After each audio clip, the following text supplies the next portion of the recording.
All right, friends, I've been trying for 2 days to get up here to the sawmill, and I'm finally up here. I've been wanting to saw up this cherry since I got it in. These are some customer logs. I think we got these about 2.5 weeks ago, if I remember right. I'm not sure about that. This is a really nice one. It's an 8-footer. The diameter on the operator's side is 24 inches, and down here on the other side it's 22 inches. And we should be good to go right here. I got a fresh cup of coffee. I do need to put a fresh new blade on the sawmill. If you're new to this channel, most of you guys are not, I run a Maine Silvertip Turbo 7 on my Super 70 sawmill. If you want to try those blades out, give Joe a phone call. Cell phone number is down in the video description. Why do I say that in every video? People still ask. I got an email this morning. Some guy said, I love your videos, and I appreciate him watching. But I guess he missed the part where I say that in every video. I don't know. Who knows? But before we get started, we do need to change out this blade. That one's getting a little dull on us. And we're going to be sawing this into 4/4 boards. That's the customer's preference. He wants 4/4 boards. We'll saw these up. We're going to kiln dry them later on this summer, probably early fall. And he'll get them back before wintertime, more than likely. But before we open this one up, let me bring the camera in and I'll show you guys my strategy on how I like to saw up cherry.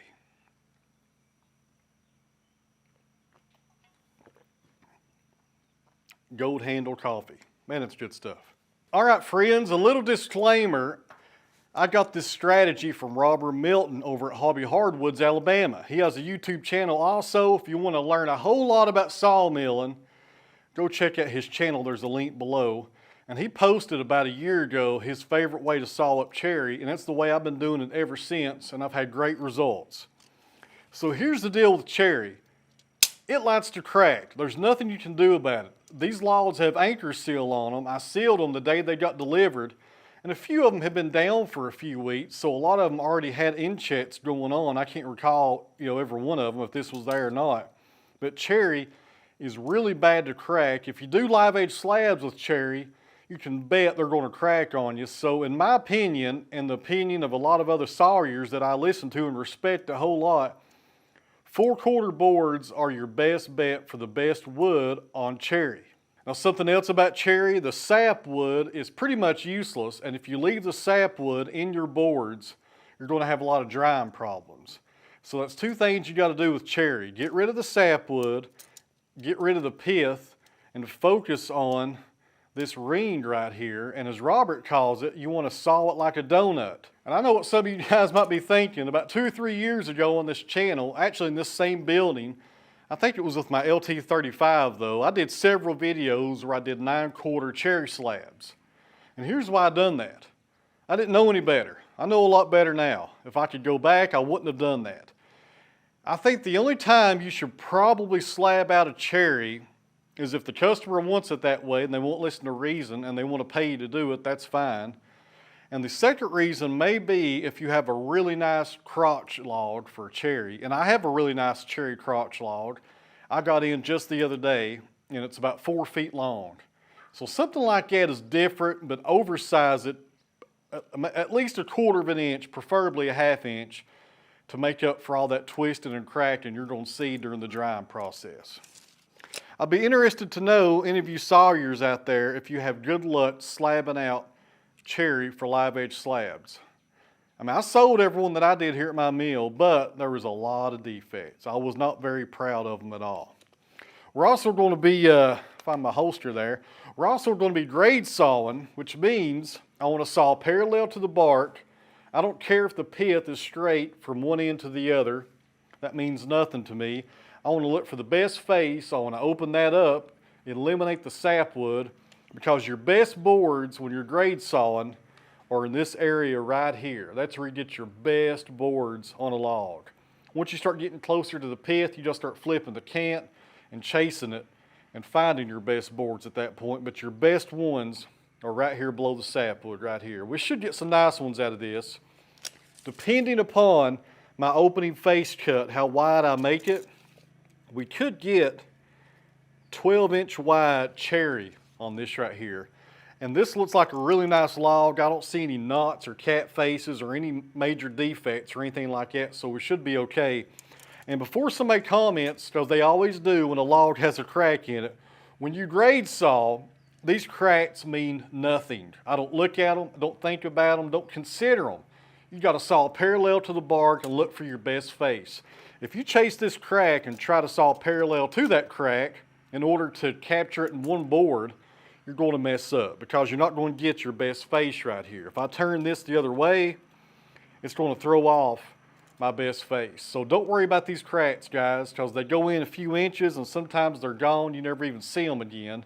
And on cherry, I would also advise you to anchor seal it one more time after you saw your boards, because even 4/4 boards would try to crack on you. All right.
All right, friends, we have a very serious situation up here at the sawmill. The bucket that I use to throw water on the lumber apparently has a hole in it.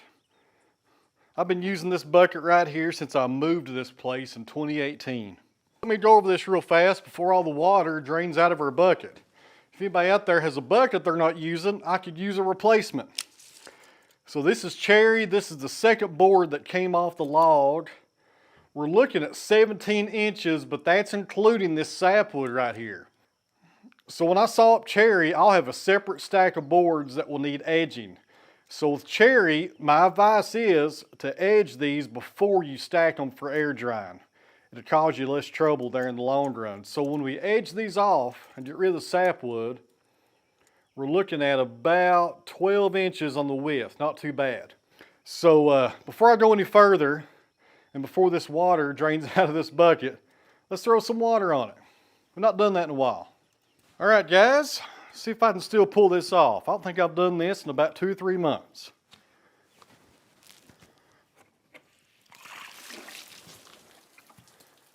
Oh yeah, still got it.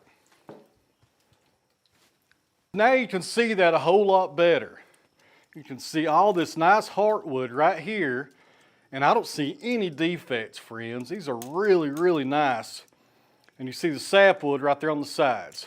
So when we get rid of that sapwood, yeah, about 12 inches wide on the boards. That's a nice sized cherry board right there, friends. I'll take this every day of the week. And also, guys, if you're wondering why I'm not dragging these back with the Sawmill, for one, these are really wide, very valuable boards, and you don't want to have any chance at all at these things cracking or splitting. Sometimes that happens when they fall down on this bed back here if they're really wide. This board's over 2 foot up in the air from the table right here, and if it comes backwards, it could, it could cause a crack right here at the end of it, and it could go all the way through the middle of the board. You never know. And it doesn't belong to me, so I want to protect it the best I can. When I start sawing a little bit more here in a few minutes and we start getting down to 1x8s and stuff like that, I'll probably pull those back. But these really wide ones, be really careful with them. You don't want to pull them back and cause a fracture in them that you're not going to be able to repair. It'd be a shame in something this wide. And man alive, this one right here, friends, this is a nice one. Go ahead and scrape off this sawdust. There's a little bit too much sawdust on these boards, to be honest with you, which means I'm sawing too slow. If I was sawing a little bit faster, you wouldn't have this much sawdust on your lumber.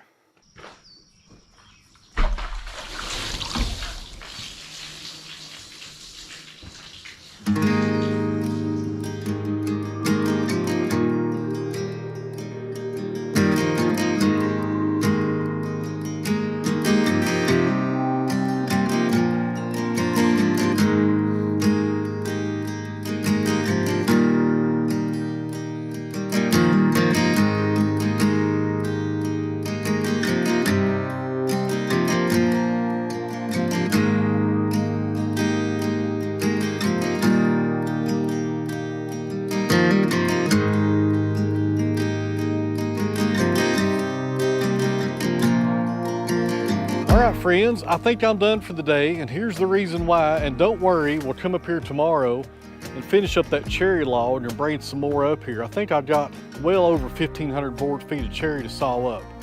I just got a phone call from my neighbor, and if I remember this right, his cousin lives 5 miles down the road, and his cousin's neighbor, who lives a mile past him, because they have some large farms down there, has a walnut tree that just fell over. So I'm gonna go take a look at it. Now I would take my camera, but my neighbor's cousin told me specifically, or told my neighbor rather, tell that guy don't bring any cameras. This guy's a little sensitive of cameras and stuff like that. So we gotta respect his privacy, but we don't wanna miss out on something like this. So let's go get in the truck and go check out this walnut tree. Or I guess I shouldn't say we, I guess I should say I. I'm gonna go check out this walnut tree, and we'll see you guys back here tomorrow. We'll finish up this nice cherry log. Thanks for watching, friends. I really appreciate it.